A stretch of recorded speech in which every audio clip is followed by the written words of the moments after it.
Okay, today I've got a seemingly dead EVGA. It's a GeForce GTX 780 Ti SC. So I bought this card used maybe about a year and a half ago, something like that, and it was performing really well and everything for a long time, but then suddenly I started having some problems with my computer, and I think it was several things, and I may have had a surge or something. Even though I have everything on a surge protection, it seemed to have affected perhaps my motherboard. Maybe the motherboard was going out, but whatever the case, I started having problems with this card, so I pulled it out and replaced it with a 1660, which is a really nice card. This one I tried on a couple computers and it doesn't seem to work, so what I thought I'd try to do is do the oven technique, and I saw a few videos on that, and it seems like sometimes it works, so we'll see if it works for me. So it's pretty straightforward. I've already taken the screws out, but I thought maybe I'd just show everybody what I'm doing, and we'll see if I have any success or not. But basically I've taken the screws out, and there's a whole bunch of them on here, so it's pretty much wherever the little copper rings are, there was a screw. The cooler is actually held in place with a different screw. I don't know if you can see that or not. It's got like a little spring on it, and so those are the only ones that are different. That's on the corner of where the GPU is. So when you get those screws out, you basically flip it over. In this case there is a little connection that you'll have to pull off. I already did that, but there's a connection right there you'll need to kind of wrangle off before this will come off for the heat shield, because I guess that powers the fan on the heat shield. And so what you'll have then is, actually I wiped off the CPU or the GPU already, but you'll see you'll have the thermal paste in there, so you can use anything to wipe it off. Now I've had pretty good luck just using a Kleenex just to wipe that off. So that part's actually pretty straightforward. And if you haven't done this to a GPU before anyway, or a graphics card, it's a good idea well, let's see, I took a card apart. It was a 1660, and I probably had it for 5 years or something.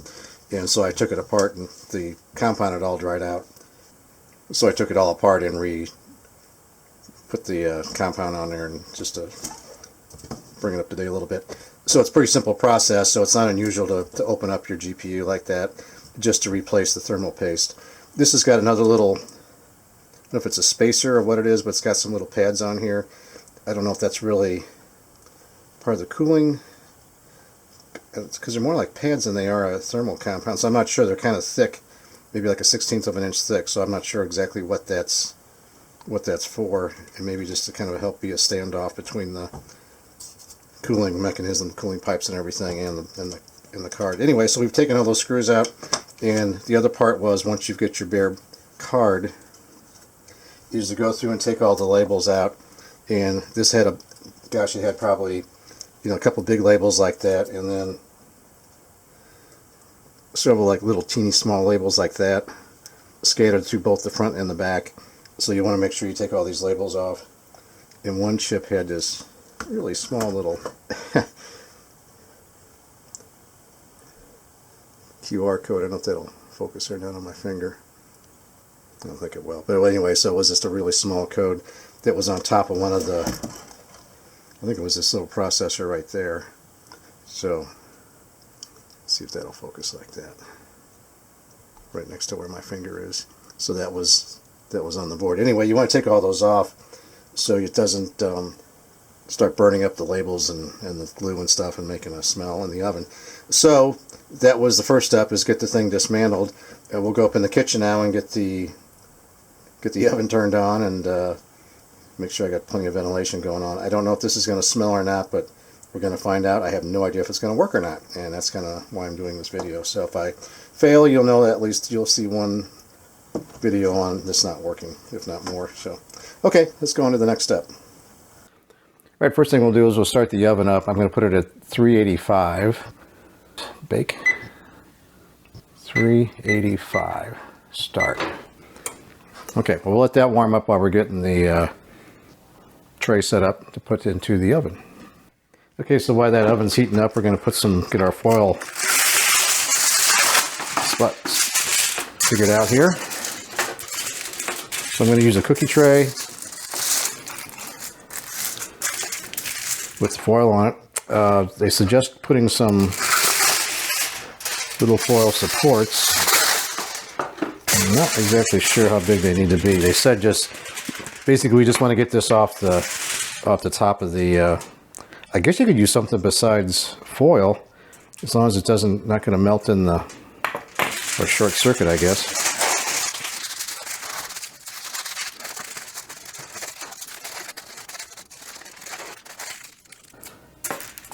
And I think what I want to do, I'm going to make like little, like a sphere type, at least something with a point, so it's got a bigger base on it. I think that might work better. And that'll go into a couple of the hole, screw hole things, I guess.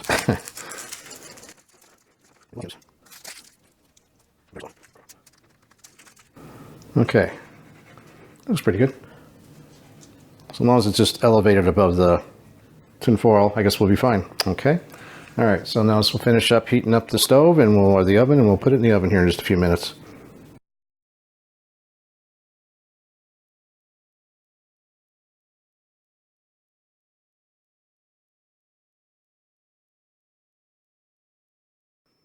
We'll set the timer for 8 minutes. Okay, it's out of the oven, so it was in there for 8 minutes at 385 degrees, and we'll set this cool down to room temperature. Just gently, not blow on it or anything, and just let it naturally cool. All right, let's go ahead and come back to this. Now that I've let this cool down to room temperature, I'll set it around for a couple hours here, and should be fine. One thing I noticed when I pulled it off the cookie sheet was that these solder joints seem to be shinier. I don't know if that's my imagination or not, but I'm going to show some shots of this board after the oven. I wish I would have taken some beforehand, and I had a couple other boards I was looking at just to get some reference point.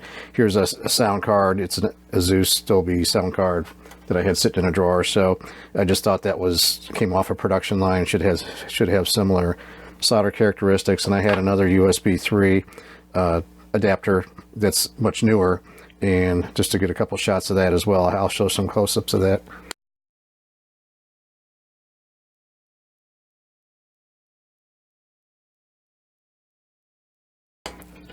And I wonder, obviously we're doing this to reflow the solder, and I think maybe that's demonstrated that it actually did that. Let's go ahead and put this back together, and we'll put it into a computer and see how things go. So first things first, we want to put our card back together, and there's not too much to it. Main thing is make sure we plug this in, put all the screws back in. Well, obviously we want to put a little bit of this on there.